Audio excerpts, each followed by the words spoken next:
I'm at the SmartStage stand with my good friend John. John, how are you? Hi, I'm very good, thank you. How are you doing? Very well. John, I wanted to get into a bit more about the company SmartStage. What's the background of the company? SmartStage, well, we were developed as a brand back in 2017.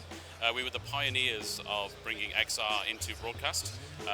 Our sister company, White Lights, who have a big history in theatre production, theatre lighting. So what I saw in your presentation is really like the democratization of production, and you were able to demonstrate that so much time and effort can be saved with your solution. Give me a bit of background about that. Well, we often found that the more that we developed SmartStage, we had these moments of realization that in order to get really fantastic outputs and generate some really exciting content, that we needed to have this team of developers, this team of technicians. But over time we felt that actually we could strip away a lot of this by innovating automated processes. So as we've continued to innovate over time, we've now got to the point where we can remove the need for a lot of the human touch as part of the production process. Pre-production and post, obviously we try and remove a lot of that hassle as well, so that for those clients that don't have that talent pool in-house or don't want to have the costs involved with hiring that talent over time, it removes all that need for them by just providing them with the tools to do that themselves through the innovations that we've provided within SmartStage. And it occurred to me that it's like a really intuitive system. Absolutely. The simpler we can make it, the more comfortable we can make the less technical savvy members of the clients that we work with.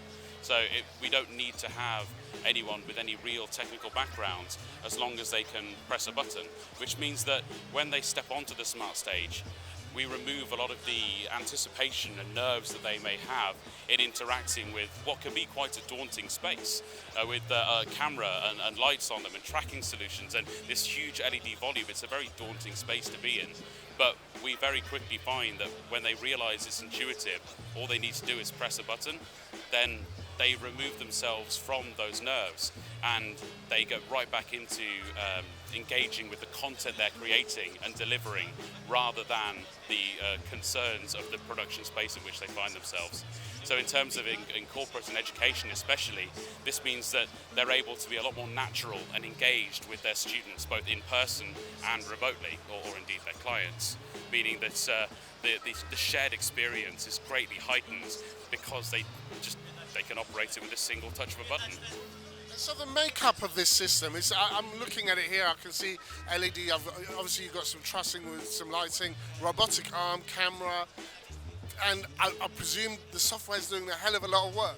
Oh, it does. Oh, yeah. We make it work hard, but we make sure to make it reliable as well. We want to make it repeatable, so that we don't have to have ills or kinks to work out. We've really got this to a point where once we've done the bit that we need to do in terms of commissioning, we can hand over to people and say, this is yours now.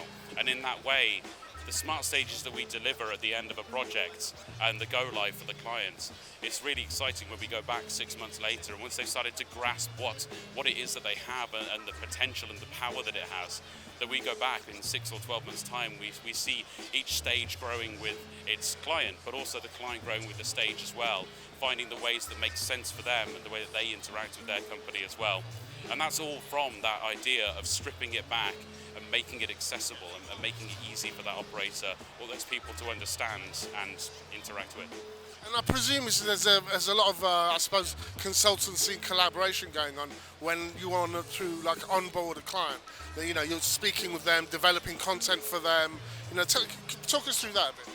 Well, there is, but there isn't. Because operating as its own brand, SmartStage, means that we don't have to there is always an element of bringing in our requirements and what's needed, but what SmartStage really allows us to do from that back of house perspective, shall I say, it means that we can interact and integrate with system integrators themselves.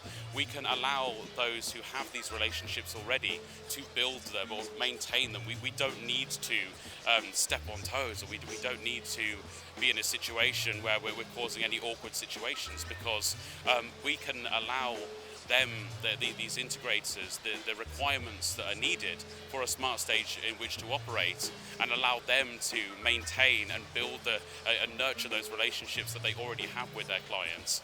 Meaning that even if they want a full virtual production studio, or they want a system integrator to do that, then we will happily do it. But it means that we can have a situation where we're retaining and building new relationships by working with people who may well classically could be regarded as competitors, but they're not competitors as far as we can see. Why wouldn't we use the same ideas that we put into the SmartStage of engagement and collaboration to collaborate with these people, make them partners, and share in the success of what SmartStage offers themselves and their clients and us as a company? It's a real value add. I mean, you're very specialist in what you're doing. And so if you're a system integrator, how would you get in touch with someone like yourself? Oh, you can email us at smartstage.tech. Sorry, that's our website. You can go to our website, which is smartstage.tech, or you can email us at info@smartstage.tech. Lovely. Thanks a lot, John. Have a great show. Thank you very much. Thank you.